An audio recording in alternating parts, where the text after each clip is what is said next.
In California's wealthiest communities, appearances often define status. Mansions stretch across hillside neighborhoods, expensive vehicles line private driveways, and parties become symbols of power. Among these figures of wealth were Brian and Melissa Carter, a couple whose lifestyle represented success in its most visible form. To the public, their lives appeared flawless. Thriving businesses, glamorous events, and a home that embodied luxury. But beneath the surface, the reality of their marriage and finances told a very different story. Brian Carter was widely known as a confident businessman in his mid-40s. He built his reputation on charm, persuasion, and an ability to form connections with powerful clients. With tailored suits, polished public appearances, and his commanding presence at industry events, he gave the impression of stability and authority. He co-owned a high-profile event management company with his wife, a business that specialized in exclusive parties, celebrity gatherings, and corporate galas. The Carter's company grew quickly, and their names became linked with wealth, luxury, and access to elite circles. Melissa Carter was the counterpart in this partnership. Younger than Brian, she carried herself with refinement and confidence. She was admired for her eye for design, her ability to create memorable atmospheres, and her polished sense of professionalism. Within their industry, she was considered not only the creative mind behind their company's success but also the individual who maintained its prestige. Together, Brian and Melissa cultivated a brand that appeared unshakable. Their home stood as proof of that success. Located in one of California's most exclusive gated neighborhoods, the mansion displayed manicured gardens, a swimming pool with sweeping city views, and expansive interiors designed for entertaining. The residence served as the centerpiece for frequent gatherings. Guests included celebrities, wealthy investors, and influential figures from business and politics. On weekends, luxury cars lined the driveway, and the sounds of music, laughter, and clinking glasses filled the property. Neighbors viewed the Carters as an aspirational couple, and their home as a landmark of wealth and influence. However, the image the Carters projected was not a complete reflection of their lives. Behind the public display of wealth, serious issues were escalating inside the household. The couple's marriage, which seemed stable to outsiders, was increasingly defined by conflict. The main source of tension was money, not the lack of it but the way it was being spent and lost. At the center of this conflict was Brian's gambling. What began as a recreational activity expanded into a growing pattern of high-stakes risk. Brian's presence in Las Vegas casinos became routine. He also developed connections with private bookmakers, where bets reached sums far beyond personal leisure. His gambling habits generated debts that steadily escalated, forcing him to borrow to maintain his image and sustain his risks. For a time, these debts were hidden, but they could not remain undiscovered indefinitely. Melissa became aware of the issue as withdrawals increased and unexplained gaps appeared in financial statements. For her, the discovery was not simply about lost money but about betrayal of trust and risk to their shared future.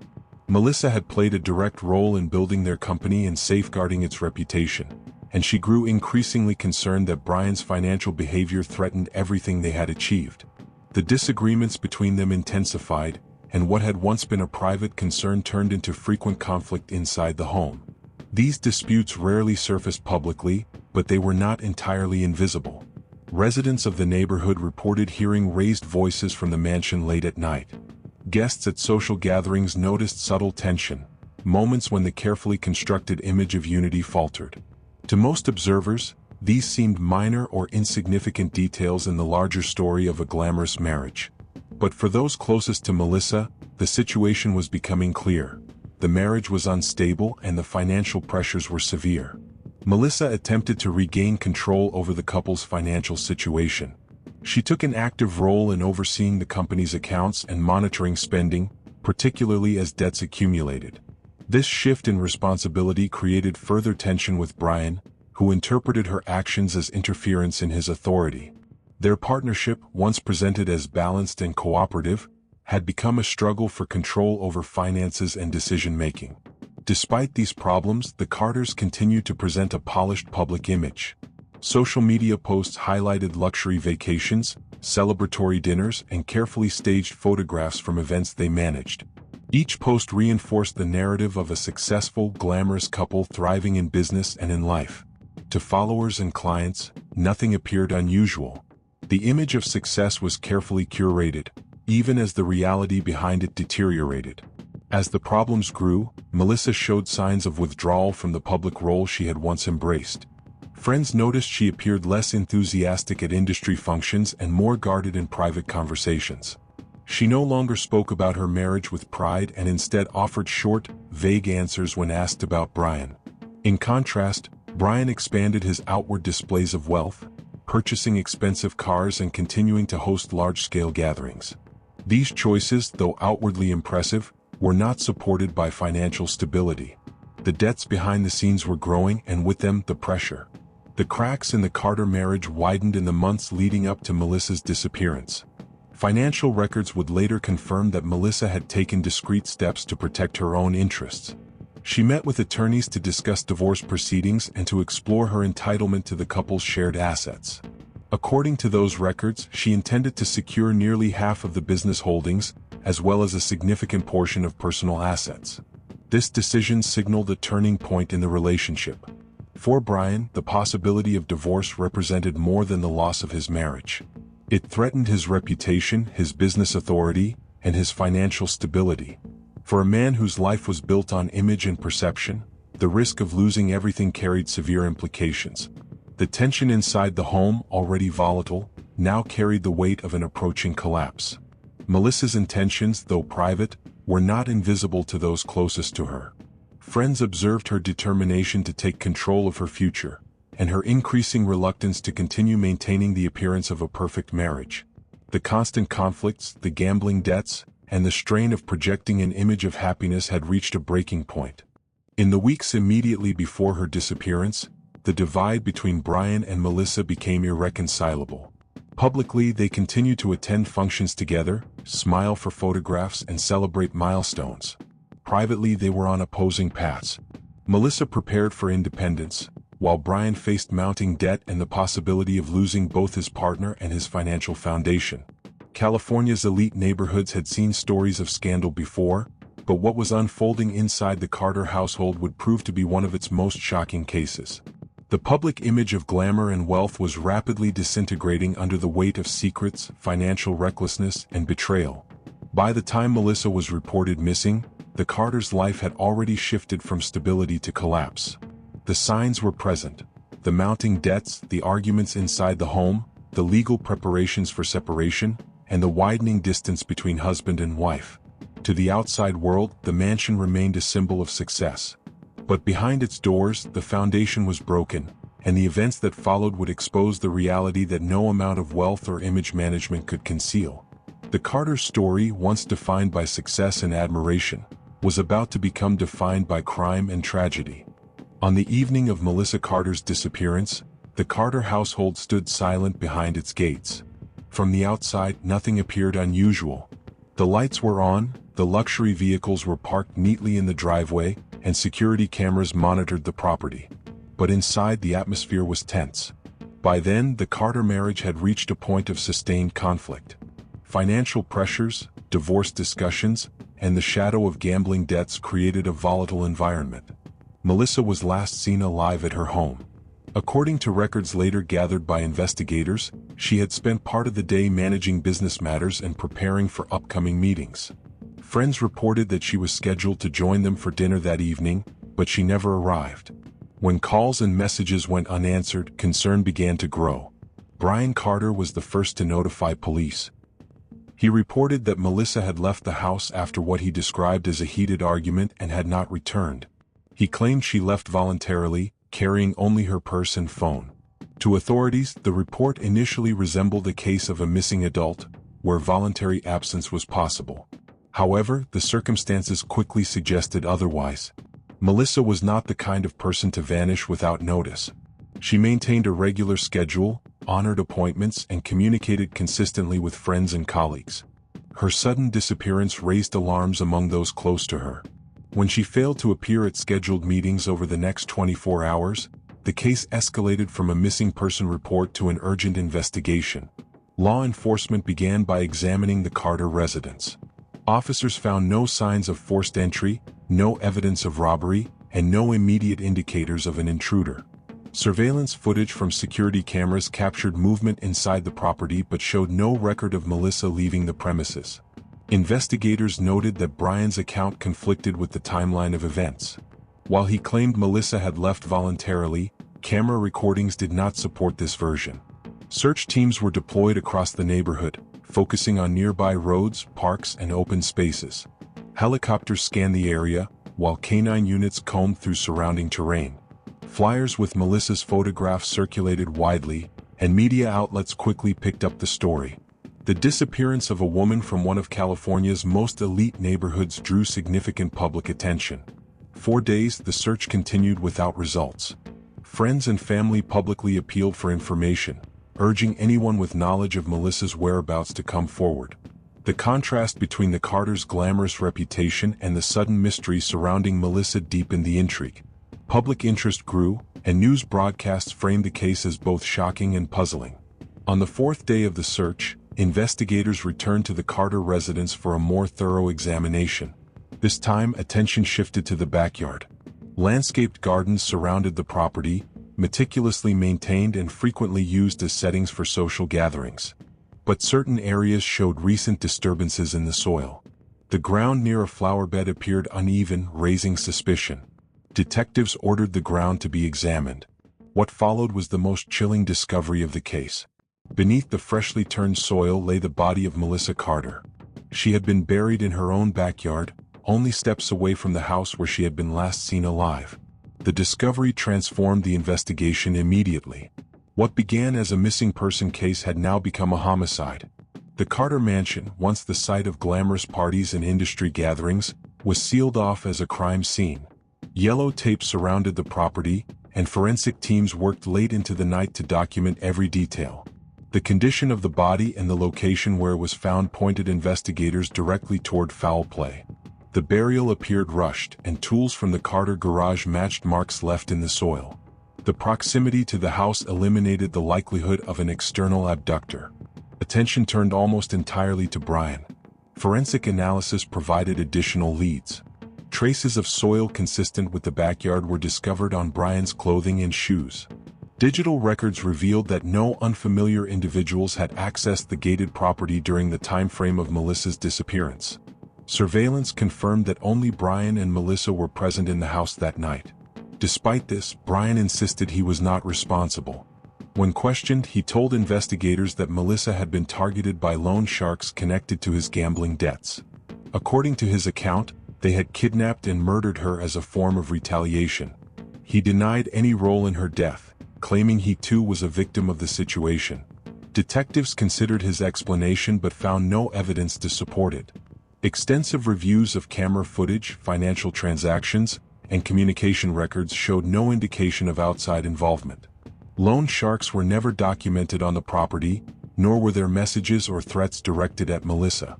The absence of corroborating evidence significantly weakened Brian's account. At the same time, investigators uncovered new information about Melissa's intentions before her disappearance. Financial and legal documents showed she had been preparing for divorce. She had consulted attorneys and was preparing to claim nearly half of the couple's assets, including portions of the business. This discovery introduced a clear motive. Melissa's decision to separate threatened Brian's financial stability and personal control. The combination of evidence, the burial site, the forensic results, the lack of forced entry, and the financial motive, shifted the investigation decisively. Prosecutors began framing the case not as a kidnapping but as a domestic homicide. Media coverage intensified. The Carter story had already drawn attention because of their high-profile lifestyle, but the discovery of Melissa's body in her own backyard transformed the narrative into a national headline. News outlets highlighted the dramatic fall of a couple who once represented glamour and wealth but were now entangled in scandal and tragedy. Neighbors described the shift in atmosphere within the community. Where there had once been admiration for the Carters, there was now shock and disbelief. Residents who had attended parties at the mansion spoke of the surreal nature of watching the property become a crime scene. The manicured gardens, once a symbol of elegance, now carried the weight of a chilling crime. Investigators continued to build their case against Brian. They reconstructed the timeline of events leading to Melissa's death, examining financial records, communication logs, and movement within the property. Each piece of evidence strengthened the narrative that Melissa had not left the house voluntarily, but instead had been killed and buried there in an attempt to conceal the crime. The disappearance and discovery of Melissa Carter revealed the sharp divide between appearance and reality. To the public, Brian and Melissa had lived a life defined by success. Their mansion, businesses, and social presence suggested stability and prosperity. But in reality, the relationship was fractured by gambling debts, financial risk, and betrayal. By the time Melissa's body was uncovered, the case had moved beyond speculation. What began as a mystery about a missing woman had developed into a homicide investigation centered on her husband. The transition from uncertainty to discovery marked the pivotal moment in the case, one that exposed not only the fate of Melissa but also the hidden turmoil behind the Carters' glamorous facade. The discovery in the backyard confirmed what investigators had suspected. Melissa had never left the property alive. The mystery of her disappearance was no longer a question of where she had gone, but of why she had been killed and how the events had unfolded. The answers to those questions would emerge in the next stage of the investigation, as detectives traced the financial motives and personal conflicts that defined the final days of her life. The discovery of Melissa Carter's body in the backyard of her California mansion marked the critical turning point in the case. What began as a missing person report had officially become a homicide investigation. Law enforcement shifted its focus from locating a missing woman to proving how she died, who was responsible, and why. The evidence at the scene immediately narrowed the scope of suspicion. Melissa's body was buried within the boundaries of her own property, in soil that had been freshly disturbed. Tools from the Carter garage bore traces of dirt consistent with the burial site. The shallow grave suggested urgency rather than planning, indicating that the burial was conducted in haste. For investigators, these details pointed strongly toward someone with immediate access to the property and familiarity with its layout. Brian Carter, Melissa's husband, became the primary person of interest. At the time of Melissa's disappearance, only 2 people were recorded on the property: Brian and Melissa. Surveillance cameras captured no unfamiliar visitors entering or leaving the gated residence. This evidence directly contradicted Brian's statement that outside individuals, specifically loan sharks connected to his gambling debts, had been responsible for her disappearance.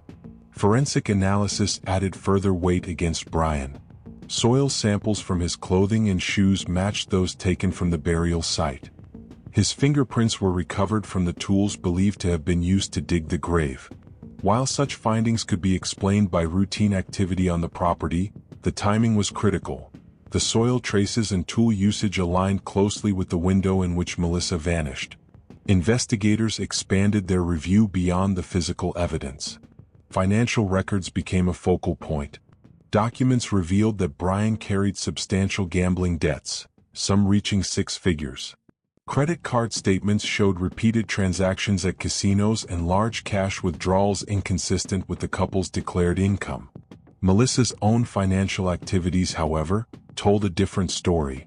Bank transfers and attorney consultations indicated she was preparing for divorce. Legal notes outlined her intention to claim half of the couple's shared assets, including significant stakes in their event management company. The contrast between these financial records created a clear narrative for investigators. Brian faced mounting debts, while Melissa was preparing to separate and take control of assets that sustained his lifestyle. The prospect of divorce would not only strip him of wealth but also of the image of success he had spent years building. Prosecutors later argued that this combination created a strong financial motive for murder. Detectives also examined Brian's behavior in the days following Melissa's disappearance. His initial report to police contained inconsistencies. He claimed Melissa had walked out after an argument, but surveillance showed no record of her leaving. He later altered his account, stating that she had been kidnapped by loan sharks. Yet no evidence supported the involvement of third parties. Phone records showed no threats, no ransom demands, and no contact with individuals who could be linked to such activity. The absence of supporting evidence weakened his credibility further.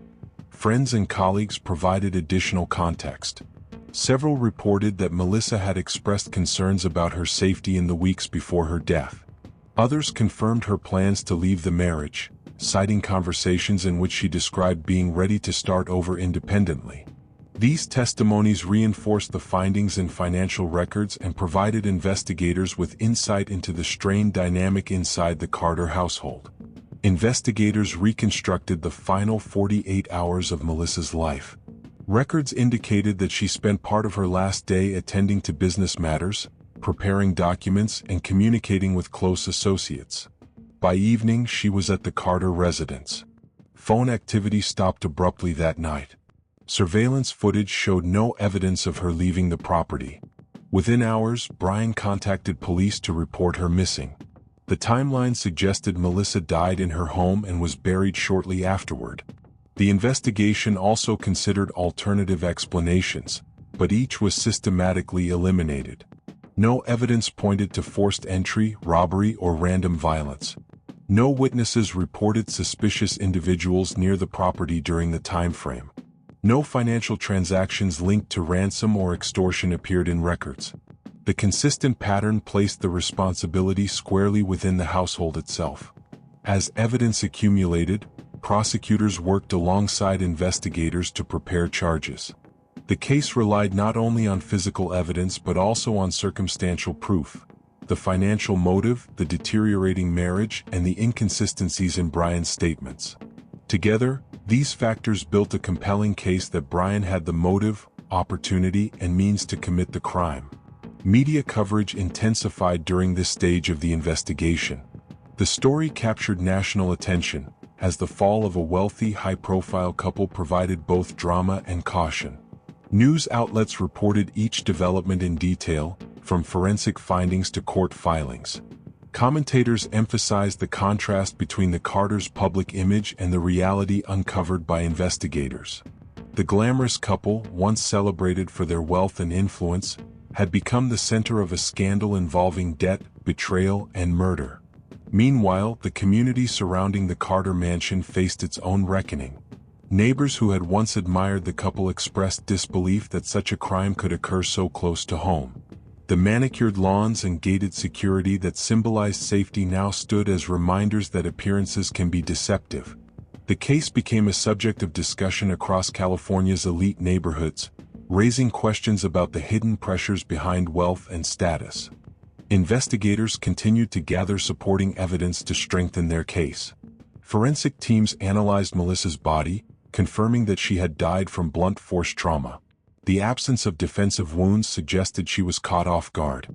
The condition of the body indicated that death occurred shortly before burial, aligning with the timeline established by surveillance and phone records. Further examination of Brian's financial activities revealed attempts to cover debt in the days following Melissa's death. He made inquiries about liquidating assets and explored options for securing emergency loans. These actions suggested urgency and aligned with the theory that financial pressure played a central role in the crime. By the end of the investigation phase, authorities concluded that Brian Carter had murdered his wife to prevent divorce proceedings and to maintain control over the couple's wealth and business assets. The burial in the backyard was interpreted as an attempt to conceal the crime long enough to construct an alternative explanation, one that ultimately failed under scrutiny.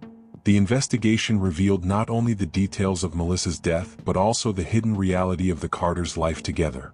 Behind the facade of wealth and success was a marriage marked by gambling debts, mistrust, and conflict. The image they projected to the public was a performance sustained by appearances, but the truth emerged through financial documents, forensic evidence, and testimony from those who knew them best. The conclusion of the investigation set the stage for the next phase: prosecution. As evidence moved from police files to court proceedings, the narrative shifted from discovery to accountability. The glamorous story of Brian and Melissa Carter had become a case study in how financial pressure and personal conflict can lead to tragedy. The Carter investigation underscored the principle that crime leaves traces, no matter how carefully concealed. In this case, the traces were found in soil beneath a flower bed, in financial records documenting hidden debts, and in the silence of surveillance footage that showed what did not happen: Melissa leaving her home alive. By the time prosecutors finalized charges, the evidence was comprehensive. Brian Carter was no longer only a grieving husband in the public eye but the central suspect in a homicide. His explanation of kidnapping by loan sharks collapsed under the weight of documented fact. The investigation had exposed the truth, and the case was prepared to move into the courtroom. The glamour of the Carters' life had been stripped away. What remained was a narrative defined by financial collapse, betrayal, and a crime committed in desperation. The investigation provided clarity, and with that clarity came the inevitability of prosecution. The investigation into the death of Melissa Carter concluded with a clear direction. Her husband, Brian Carter, was responsible. The physical evidence, the financial documentation, and the absence of any credible alternative suspect left little room for doubt. With the homicide investigation complete, the case moved into the prosecutorial phase. The focus now turned toward the courtroom, where the central question was no longer what happened to Melissa, but why. Prosecutors built their case around motive. The evidence suggested that Melissa's death was not random, impulsive, or the work of unknown outsiders. Instead, it was calculated, fueled by financial desperation and the looming threat of divorce. The financial records documented Brian's extensive gambling debts, some owed to casinos, others to private lenders. The sums were significant and unsustainable, placing him in a vulnerable position. At the same time, Melissa had already taken steps toward separation, consulting attorneys and preparing to claim nearly half of their assets. Together, these two pressures created a narrative of motive that prosecutors emphasized. Brian faced the collapse of his financial empire, the loss of his public image, and the exposure of his hidden debts. Melissa's decision to leave the marriage intensified those threats. Her death, therefore, was presented not as a crime of passion, but as a deliberate act to prevent financial ruin. The trial began under intense media scrutiny. News outlets provided daily coverage, framing the proceedings as the final unraveling of one of California's most glamorous couples. Courtrooms were filled with reporters, and television networks carried regular updates. The contrast between the Carters' once celebrated lifestyle and the reality of the crime drew nationwide attention. Prosecutors presented the timeline with precision. They detailed how Melissa was last seen alive at the Carter residence, how her phone activity ceased that evening, and how surveillance confirmed no departure from the property. Forensic experts testified about the soil traces found on Brian's clothing and tools, confirming their match to the backyard burial site. Medical examiners described the cause of death as blunt force trauma, consistent with an attack inside the home. Financial experts provided testimony on the Carters' accounts, outlining the depth of Brian's gambling debts and Melissa's preparations for divorce. Attorneys who had consulted with Melissa before her death confirmed that she was preparing to move forward legally. These accounts established both opportunity and motive, linking the crime directly to Brian's fear of financial and reputational collapse. The defense attempted to challenge the prosecution's narrative. Brian's legal team argued that the evidence was circumstantial and that reasonable doubt existed. They maintained his claim that loan sharks connected to his gambling debts had targeted Melissa. According to the defense, these individuals were capable of bypassing security systems and entering the property undetected. However, the argument faltered against the surveillance records, which showed no intrusion, and the lack of any external evidence connecting third parties to the crime. Jurors were presented with a clear contrast: the prosecution's structured timeline backed by forensic and financial records versus the defense's unsupported claim of outside involvement. Testimony from neighbors and friends further undermined the defense, as multiple witnesses confirmed that Melissa had voiced intentions to leave Brian and expressed concern about his gambling. As the trial continued, the prosecution emphasized the deliberate nature of the crime. They argued that Melissa's burial in the backyard was not only an attempt to conceal the evidence but also a reflection of the urgency Brian felt. The shallow grave, dug in haste, represented a failed effort to buy time to construct an alternative narrative. The courtroom proceedings revealed not only the details of the crime but also the extent of the deception. Prosecutors displayed curated social media posts, highlighting the stark difference between the Carters' public image and their private reality. While photographs showed vacations, celebrations, and glamour, behind the scenes were financial instability, marital conflict, and personal betrayal. This juxtaposition reinforced the theme that appearance had masked reality until the truth was violently exposed. Public reaction to the trial was intense. The Carter case became a symbol of how wealth and image can conceal darker truths. Commentators pointed to the dangers of unchecked gambling, the pressures of financial appearance, and the destructive nature of secrecy within relationships. The trial also served as a cautionary tale about the consequences of prioritizing image over reality. After weeks of testimony and evidence presentation, the case reached its conclusion. The jury deliberated, reviewing the timeline, forensic reports, and financial documents. The decision was unanimous. Bryan Carter was found guilty of murdering his wife, Melissa Carter. The verdict was delivered to a courtroom packed with media representatives and members of the public. The judge described the case as a tragic example of how financial desperation and personal betrayal could lead to violence. Bryan Carter was sentenced to life imprisonment without the possibility of parole, ensuring he would never again live outside the prison system. The resolution of the case closed the chapter on one of California's most high-profile criminal investigations. The Carter mansion, once a venue for lavish parties, became a silent reminder of the crime. Neighbors reported that the property stood empty for months, its value diminished not by structure but by association with tragedy. Melissa Carter's death left a lasting impact. Friends and family remembered her as an accomplished professional, a woman who contributed creativity and leadership to her industry. Her death highlighted the vulnerability that can exist even in the most privileged environments, where wealth and status fail to protect against violence born from betrayal. The exposure of motive was the central outcome of the case. Prosecutors had successfully demonstrated that financial pressure and fear of loss drove Bryan to commit the crime. It was not a random act, nor a momentary lapse, but a decision shaped by desperation. The unraveling of the Carters' public image revealed the cost of prioritizing reputation over honesty and control over partnership. In the aftermath, the Carter case became the subject of documentaries, investigative reports, and academic studies. Analysts examined how law enforcement built the case through forensic science, financial investigation, and witness testimony. Commentators reflected on the cultural fascination with the downfall of wealthy couples whose lives appear flawless from the outside. The legacy of the case was twofold. First, it reaffirmed the principle that crime leaves evidence, even when efforts are made to conceal it. In this case, the soil in a backyard, the silence of surveillance cameras, and the records of financial transactions provided the answers. Second, it underscored that motive is often as important as physical evidence. Without understanding why, the story of what happened remains incomplete. For law enforcement, the Carter investigation became an example of how to navigate cases where image and reputation initially obscure reality. For the public, it became a reminder that behind the appearance of perfection can lie conflict, debt, and desperation. The trial's resolution brought a sense of closure to the legal process, but the impact of Melissa's death extended beyond the courtroom. Her absence was felt by her friends, family, and colleagues, who continued to speak about her accomplishments and the life she was building before it was cut short.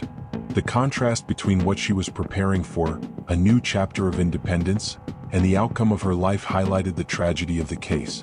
Bryan Carter, once admired as a successful businessman, will now be remembered not for his achievements but for the crime that ended his wife's life. The glamorous facade he maintained for years was dismantled in court, replaced by the reality of financial failure and violence. His fall from wealth and influence to imprisonment became as much a part of the story as the crime itself. The Carter case concluded with clarity. The motive was financial survival, the act was deliberate, and the resolution was justice. Behind the gates of an elite California neighborhood, where wealth once projected security and success, investigators uncovered the truth that desperation and greed can dismantle even the most carefully constructed image.